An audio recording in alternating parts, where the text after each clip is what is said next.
세상을 바꾸는 힘. 최영일의 YTN 뉴스 정면 승부.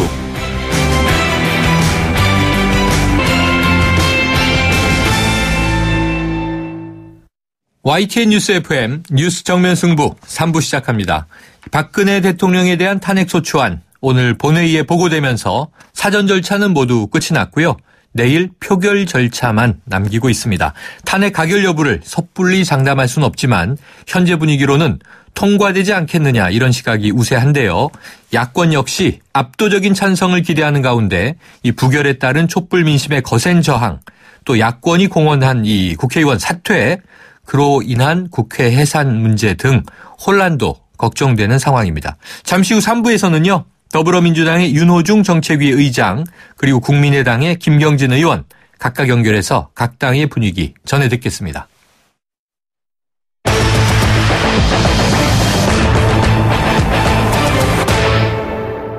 네, 더불어민주당의 윤호중 정책위 의장을 먼저 연결합니다. 윤 의원님 안녕하세요. 네, 안녕하세요. 예, 윤호중입니다. 네, 이 탄핵안이요. 오늘 본회의에서 발의가 된 거죠? 아, 네. 보고가 됐죠. 아, 발의는 지난 2일에 됐고. 네. 네. 자, 그럼 지금 야 3당 그리고 무소속 의원 171명이죠? 예, 그렇습니다. 여기에 이제 이 새누리당 탈당한 김용태 의원까지 172명. 네네. 자, 이 새누리당 의원들이 여기 추가로 서명한 분은 없는 거죠? 예, 그 발의에 동참하신 분은 한 분도 없습니다. 네, 그래요.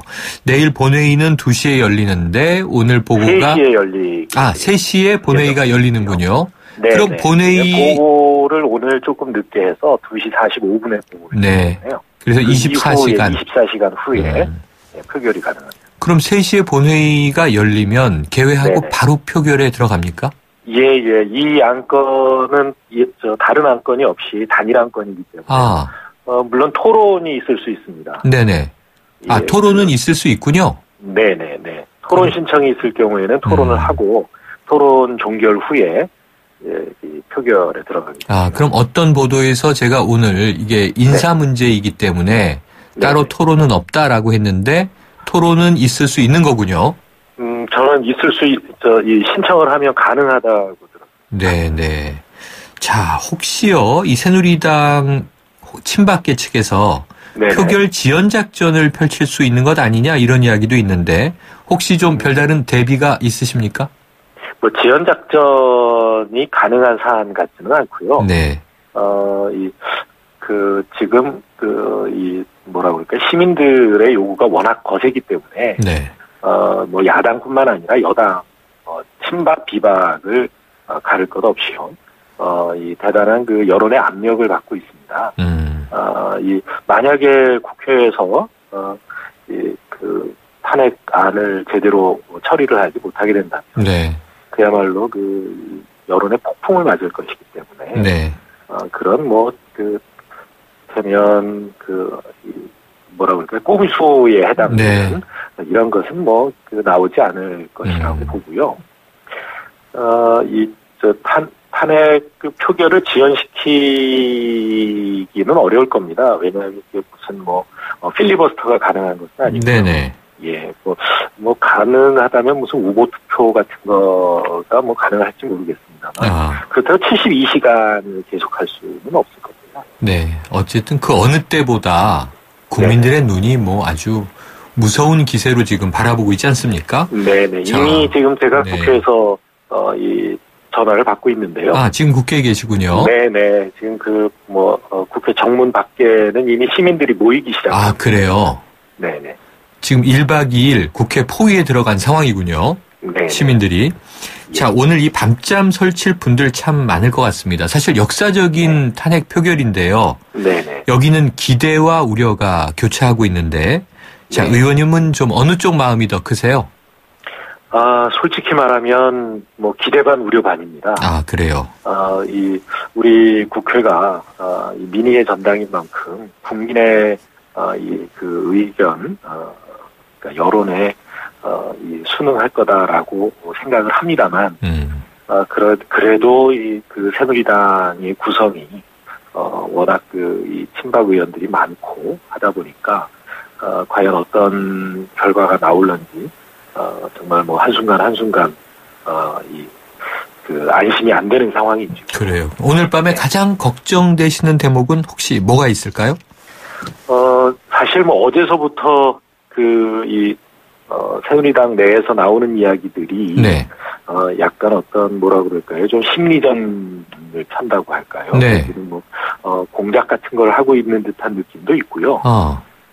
이 야권 내부를 어떻게든 분열시켜 보려고 하는 그런 움직임들이 있어서 경계를 하고 있습니다. 그렇군요. 경계를 하고 계시다. 네. 자, 이 새누리당 비주류 흐트럼 없이 참여하겠다 이런 얘기를 했고요. 또 네. 탄핵안의 세월호 7시간 포함 부분 때문에 좀 논란이 있지 않나 우려했는데 저희가 2부에서 조금 전에 새누리당 이 김재경 의원을 먼저 인터뷰했거든요. 예. 네. 별 흔들림은 없다. 그것이 영향을 주지 않을 것이다. 예.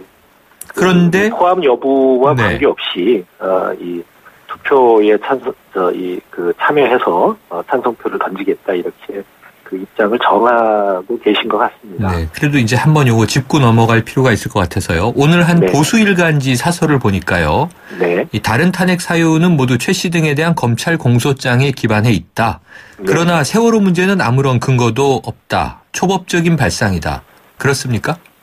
그렇게 보기는 어렵고요. 네. 세월호 7시간 동안 이 대통령께서 직무를 수행했다라고 하는 이 어떤 이 증거도 명확하게 제시된 바는 없지 않습니다. 네네. 되면 우선 대면 보고 자체가 없었고요. 네. 그다음에 이제 이 전화 보고가 있었다라고 전화 보고나 또는 전화 지시가 있었다라고 하지만 일방적인 주장에 불과하고요. 그래서 실제로 국민들이 느끼는 의구심은 대단히 크지요. 우리 아이들이 바닷속에 이 구조의 손길을 기다리고 있을 때 대통령께서 과연 제대로 직무를 수행하셨는가? 또 뭐 최근에 이제 밝혀지기도 했습니다만 소중한 시간에 머리치장하느라고 몇 시간을 보냈다 그런 이야기까지 나와서 이 부분은 그것은 이제 이 사법적으로 이를테면 법률 위반 또는 헌법 위반이라든가 이런 것들을 어느 정도 헌재에서 판단해 주실지는 모르겠는데요. 이 부분을 빼놓고 탄핵 신청을 하기에는 청구를 하기는 어려웠다. 네, 알겠습니다. 네. 혹시 부결 가능성도 보고 계신가요? 모든 가능성은 현재로서는 열려 있다고 봐야죠. 네. 자, 만약 모든 일에 대비를 하고 있습니다. 부결되면 어떤 일이 벌어지리라 예상하세요? 우선 저는 대단히 심각한 상황이 전개된다고 보는데요. 네. 우리 대한민국의 국민으로부터 선출된 정당한 권력은 정통성 있는 권력은 대통령과 국회가 유이무삼합니다. 네. 물론 이제 사법부나 헌재도 있지만 이것은 이제 대통령과 국회가 구성한 이 권력이고요. 네. 그런데 지금 대통령께서 저렇게 사실상 직무 수행이 불가능한 상태. 그러니까 국민들로부터 사실상 탄핵을 이미 당한 상태지 않습니까? 네. 그런데 이 국회마저도 이제 만약 부결된다면 이 국민들이 용서하지 않을 것이고 국회가 제대로 권능을 행사하기 어려울 것이라고 봅니다. 네. 사실상 우리나라는 무정부 상태에 빠져든 외에도 과언이 아니고요. 네. 이런 사태를 절대 불러와서는 안 된다 생각합니다. 헌정의 유지 자체가 어려워질 것이고 네. 이렇게 되면 저희가 어떤 사태로 갈지 또 그것을 수습할 수 있는 어떤 권위도 민주적인 권위도 존재하지 않는 상태. 네. 자, 이 국회에서 내일 아까 민의를 말씀하셨는데요. 가결된다고 치더라도 그 다음 절차로 이제 헌법재판소 남아있지 않습니까? 네, 그렇습니다. 파면이냐 혹은 탄핵소추의 기각이냐 결국은 네네. 이제 둘 중에 하나일 텐데요. 네네. 지금 이 헌재 소장의 임기 또 다른 대법관도 이제 또 퇴임 시기가 다가왔고 네네. 솔직히 헌재가 더 어려운 거 아니냐 이런 이야기들이 많이 나옵니다. 어떻게 보세요? 예, 물론 그 헌재도 엄정하게 법률과 양식에 따라서 판결을 하시겠지만 지금 저희가 내놓고 있는 탄핵 사유는 뭐 탄핵을 인용하기에 충분한 이 법률적인 근거를 네. 가지고 있다 이렇게 네. 생각을 하고 있고요. 또 현재 우리 국민의 70% 이상 거의 80%의 국민이 이 탄핵을 지지하고 있습니다. 헌재가 당연히 법률과 그다음에 국민의 여론 재판을 하는 것은 아니지만 국민의 의사를 절대 거스르질 것이다 않지 않겠는가 네. 이렇게 생각을 하고요. 헌재 소장께서도 임기가 있지만 네. 이 탄핵으로 대통령의 권한이 정지되어 있는 상태로 들어가게 됩니다. 이 탄핵 가결이 되면 바로 그때로부터 무엇보다도 그렇게 이제 어떤 권한이 정지되어 있는 상태에서 이 헌정 질서를 다시 복구하는 것은 이 헌재의 결정이 최대한 빨리 나와야 가부간에 빨리 나와야 다시 전국이 정상화될 수 있다라고 하는 네. 것을 잘 아시리라고. 오래 끌진 않을 것이다. 이렇게 보시는군요. 자, 네. 지금 새누리당 비주류 대변인 황영철 의원이죠. 예. 문 전 대표, 그러니까 문재인 전 대표가 이 대권 노름에 빠져 있다. 탄핵안이 통과되지 않으면 정계 은퇴해야 한다. 이 말이 이제 여당에서 나온 거고요. 지금 문재인 전 대표는요. 대통령 탄핵 후에 즉시 퇴진해야 한다. 또 이런 얘기를 내놨어요. 당내 이견도 있어 보이는데 그러면은 탄핵 이후 지금 이 대권 상황 민주당 입장에서 어떻게 보세요? 탄핵이라고 하는 것은 헌법재판소의 결정을 요구하는 것이기 때문에요. 국회의 입장에서는 즉각 사퇴 이런 것을 동시에 요구하기는 어렵겠죠. 네. 그런데 대통령께서는 지난번 이 3차 담화 때 국회의 결정에 따르겠다 이렇게 말씀하신 바가 있습니다. 네. 이 탄핵이 가결되는 상황이면 국회의 의견이 어떤 것이다라고 하는 것을 충분히 아실 수 있을 것이다라고는 생각을 합니다. 국회가 공식적으로 여가 됐든 야가 됐든 공식적으로 요구할 일은 아닌 것 같고요. 네. 대통령께서 알아서 판단하실 일이다 이렇게 생각을 하는데요. 황영철 의원 말씀도 처음에는 그게 무슨 말씀인가 싶었어요. 네. 끝도 없이 나온 얘기라. 그래서 처음에는 좀 의심을 했습니다. 네. 이게 무슨 부결될 때를 대비해서 핑계거리 만드는 거 아니냐. 네. 그런 의심도 했는데 오늘 새누리당 소위 비박 네. 이 의원들께서 어떤 일이 있어도 탄핵에 찬성을 합니다. 이 찬성표를 던지겠다. 이렇게 이제 의견을 모으셨다고 하니까 네. 그런 의견을 모으는 과정에서 나온 이 말이 아닐까 이렇게 생각합니다. 알겠습니다. 자, 내일 어쨌든 오후 3시 이후에 네. 표결 결과를 보고요. 의원님 네. 저희가 다시 한번 또 인터뷰 요청드리겠습니다. 오늘 예. 말씀 고맙습니다. 네, 감사합니다. 지금까지 더불어민주당의 윤호중 정책위 의장이었습니다.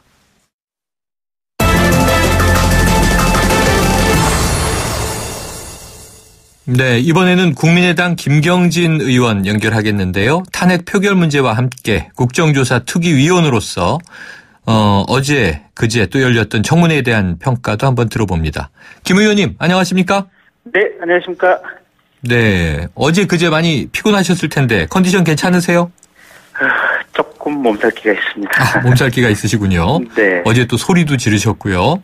예, 그리고 증인들이 그냥 워낙 엉뚱하고 뻔한 네. 거짓말들을 해버리는 경우들이 있어서 저희들도 좀 감정 소모가 좀 있더라고요. 보니까. 감정 소모가 있겠죠. 네. 이게 네. 사람이 질문하고 듣고 하는 정말 이 힘든 과정이더라고요. 보니까. 네, 네. 보기에도 네. 힘들던데요. 네. 자, 이 탄핵안 표결이요. 지금 네. 의원님 초선이시잖아요. 네. 국회의원 처음 하시는데 지금 이런 헌정사상 초유의 역사적인 지금 상황이 다가왔습니다. 네. 지금 어떤 마음이세요? 그러니까 사실 이게 정책을 좀 한 1년이라도 하다가 좀 정치에 좀 들어갔으면 했는데 너무 빨리 그냥 정치 흐름을 타고 있고요. 네. 저희들은 일단 끝날 때까지 끝난 게 아니고 이 탄핵안 성사를 위해서는 어떤 배수진이라도 치겠다라는 마음이고요. 그래서 저희 오늘 아침에 지금 의원총회에서 의원직 이게 탄핵안이 만약에 부결되면 네. 의원직 총사퇴하자라고 해서 일괄 사퇴서 지금 작성해서 원내대표에게 지금 맡겨놨고요. 오늘 저녁부터 국회 내에서 지금 의원총회를 30시간 계속하면서 철야 농성을 하기로 했습니다. 오늘 국회에서 밤 새시는 거군요? 예, 그렇습니다. 아이고, 몸살 기운도 있으신데. 자, 하지만 이제 워낙 중차대한 상황이라. 그러면 사직서를 써서 박지원 원내대표에게 맡겨두셨군요? 네, 그렇습니다. 비례대표까지 포함해서 지금 전원이 있어서 맡겨두었고요. 그래서 만약에 통과 안 되면 그냥 그대로 제출된다고 합니다. 네, 제출이 된다. 네. 자, 이 탄핵안 표결이 무기명이다 보니까 여야 의원들 탄핵 표결에 좀 진정성을 보이는 차원에서 인증샷을 찍어서 공개하자 이런 아이디어도 나왔는데 이 안에 대해서는 어떤 입장이세요? 글쎄 이제 워낙 탄핵에 대한 국민적 열기가 뜨겁고 또 국민의 알 권리를 보장해주기 위해서는 보통의 일반적인 사안하고 똑같이 지금 이렇게 알리도록 하자. 네. 이런 의미에서 지금 인증샷 얘기가 나오는데요. 근데 어쨌든 이게 탄핵안이라든지 또 인사에 관한 부분은 저희들이 국회의장 선출한다든지 총리 인준한다든지 이럴 때 다 무기명 비밀 투표를 하거든요. 네. 그러니까 뭔가 이유가 있기 때문에 지금 그렇게 했다라고 하는 얘기도 일각에서 나오고 있고, 근데 가장 결정적인 것은 실제 현장에 있어서는 인증 투표가 아무런 의미가 없습니다. 그래요? 네, 그냥 왜냐하면 들어가서 이제 커튼 안에서 이제 이게 탄핵에 찬성하느냐 반대하느냐 이게 이제 표기를 하거든요. 네. 그러면 찬성 쪽에 표기를 한 상태에서 인증샷을 찍고, 그리고 나서 탄핵에 반대하는 쪽에다가 다시 반대에도 또 똑같이 사인을 해가지고 그냥 가지고 와서 그 투표를 그냥 투표함에 이렇게 집어넣게 되면 실은 인증투표상으로는 찬성한 것처럼 지금 인증투표는 찍혀 있지만 실제로는 무효표가 돼가지고 탄핵에 반대하는 거거든요. 그러네요. 그래서 전혀 의미가 없는데 어쨌든 이게 이제 최근에 그러니까 워낙 국민들의 어떤 이 탄핵 소추에 대한 열기가 뜨겁다 보니까 사실 좀 혼선이 있는 주장들이 이렇게 나오는 것 같습니다. 그래요. 네, 지켜봐야 될 것 같고 내일 잘 투표에 참여해 주시기를 기대하고요. 네. 자, 이 청문회가 워낙 요새 또 화제인데다가 1차, 2차 끝났지만 다음 주에 또 3, 4차, 5차까지 지금 예정돼 있지 않습니까? 네, 그렇습니다. 네, 어제 저도 이제 실황 중계로 보면서 깜짝 놀란 것이 이 김기춘 전 실장의 사후를 예단을 하셨어요. 네. 어떤 기분이셨습니까? 저도 조금 화를 좀 참았어야 되는데. 네. 그러니까 이제 질문 내용 이런 거였습니다. 김영한 민정수석 돌아가신 분이죠. 이제 민정수석 그만두고 이제 화가 하도 그냥 분이 쌓여가지고 매일 술을 드시다가 이제 간암으로 돌아가신 분인데. 이 김영한 민정수석의 유품 중에 이제 이 비망록이 있습니다. 그러니까 일기죠. 업무일기죠. 네네. 이 업무일기를 보면 가령 정무수석이 얘기한 부분은 정무라고 하고 이제 정무수석이 얘기한 부분 쭉 기재하고 홍보수석 부분은 홍보라고 하고 이제 얘기한 부분을 쭉 기재하는데 비서실장이 얘기한 것은 장이라고 한자로 표기하고 그 옆에 이제 내용을 기재합니다. 근데 이 장이라고 표시된 부분 옆에 세월호 인양, 시신 인양하고 X 표시, 정부 부담 이렇게 지금 기재가 돼 있거든요. 그러면 합리적으로 추론을 해보면 당시에 비서실장이던 김기춘 실장이 세월호 시신을 인양하는 것은 정부의 부담이 되니 안 했으면 좋겠다라고 하는 얘기를 했고 김영한 민정수석이 그걸 그대로 받아 적었다라고 이게 해석이 되는 것이 지금 합리적인 해석이거든요. 그래서 그걸 가지고 김기춘 실장한테 물어봤더니 첫째는 이게 김영한 씨가 쓴 비망록인지 모르겠다. 그러다가 김영한 씨가 썼다고 하더라도 자기가 그렇게 얘기한 것은 아니고 김영한 민정수석이 그렇게 주관적으로 생각해서 자기 생각을 적은 건지 모르겠다. 나는 그런 사람 아니다라고 부인을 하는 겁니다. 근데 전체적인 어떤 이 비망, 그러니까 이 업무 일기의 쭉 흐름을 보면 누가 봐도 이거는 비서실장이 지시를 한 거거든요. 네. 그래서 하느님과 역사와 국민 앞에서 부끄럽게 생각을 해야 되고, 내가 질문할 시간 1분 47초를 드릴 터이니 뭔가 해명을 좀 해봐라. 네.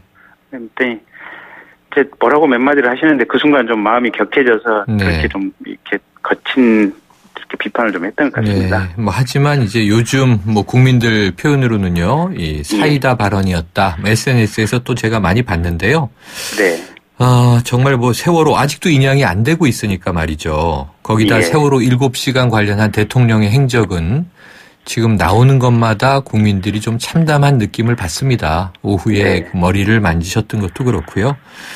자, 그러면은 이 어제 그런데 마지막 타이밍에 밤 늦은 시간에 반전이 좀 있었어요. 박영선 의원에게 결국은 이 네티즌들이 제보를 했다는 거 아닙니까? 네. 그래서 2007년 이 당시 경선 후보 검증할 때 앞줄에 김기춘 이 실장이 당시에는 이제 법률 지원 특보단장 자격으로 앉아 있고 최태민, 최순실 이야기가 나오는 대목이 영상으로 찍혔단 말이에요. 네. 자, 이 착각했다, 나이가 들었다, 바로 잡겠다 이런 얘기를 했는데 혹시 여기에 위증죄가 적용 가능해요? 그러니까 그 부분을 위증죄 적용을 피해 나가기 위해서 그런 식으로 순간적으로 아주 교활한 이 발언을 해버린 겁니다. 네네. 그러니까 내가 나이 들어서 착각을 했고 생각해보니까 최순실 씨를 알고는 있었는데 잠시 좀 기억이 까맣겠고 개인적인 친분이 없다 보니까 모른다고 했다 이런 뉘앙스거든요. 지금 전체적으로 보면. 네. 근데 그렇게 답변을 해버리면 위증죄가 명확하게 성립하는지 다들 이제 판사들도 고개를 갸우뚱하게 돼 있거든요. 네. 그래서 이 김기춘 씨가 이제 저희 국회 내부에서는 법 미꾸라지라고 지금 표현을 하고 있거든요. 네네. 그래서 뻔한 것도 거짓말을 하고 있고 증거를 들이대면 뉘앙스를 살짝 바꿔서 또 새롭게 변명을 해버리고 네. 오죽했으면 자기가 말한 것이 명백한 것임에도 불구하고 쓴 사람 그 김영환의 주관적인 생각이 가미돼 있을 것이다 이런 식으로 피해가 버리고 네. 그러니까 이 국민적인 공분 지금 현재 이 최순실 일당의 국정농단 이런 걸 생각하면 김기춘 씨가 반드시 구속되고 엄한 처벌을 받아야 되는데 네. 특검 박영수 특검도 그렇게 얘기를 했거든요. 김기춘 씨 구속하는 것이 정말로 만만치 않은 일이 될 것이다. 근데 어제 청문회 과정에서 다시 한번 그걸 확인하게 된 것 같습니다. 네, 뭐 이제 청문회는 절반쯤 지났으니까요. 의원님, 네. 탄핵이 부결될 가능성하고요. 네. 김기춘 실장이 최순실을 모를 가능성하고 어떤 게 높습니까? 어쨌든 제가 볼 때는 탄핵 통과 가능성이 80% 이상인 것 같고요. 네. 김기춘 실장은 100% 최순실을 안 했다고 봐야 됩니다. 그런데도 그렇게 뻔뻔하게 거짓말을 하고 있는 겁니다. 알겠습니다. 의원님, 내일 저 탄핵 표결 잘 진행하시고 네. 차후에 저희가 또 인터뷰 요청 한번 올리겠습니다. 네, 고맙습니다. 오늘 말씀 고맙습니다. 지금까지 국민의당 김경진 의원이었습니다. 1644 1644 대리운전 1644 불러보자 꽃배달도 1644 1644 전국 꽃배달 배송비 포함 3단 환 54,000원부터 3단 환 54,000원부터 1644 꽃배달 1644 대리운전 1644 1644 홍은희 씨, 잇몸 관리 어떻게 하세요? 잇몸 관리요? 양치 잘하고 치과도 다니고 그리고 하나 더 인사돌 플러스 염증에도 좋고 들뜬 느낌도 꽉 잡아주니까요. 잇몸 건강에 인사돌 플러스. 써본 후의 차이요? 직접 느껴보세요. 동국제약. 새 차 살 때는 장기 렌터카 SK 똑똑한 장기 렌터카 똑똑한 가격 주유소 할인 SK 똑똑한 장기 렌터카 꼭 비교해보세요. 가격도 혜택도 SK 렌터카에서 SK 똑똑한 장기 렌터카 3부는 여기까지고요. 4부로 이어갑니다.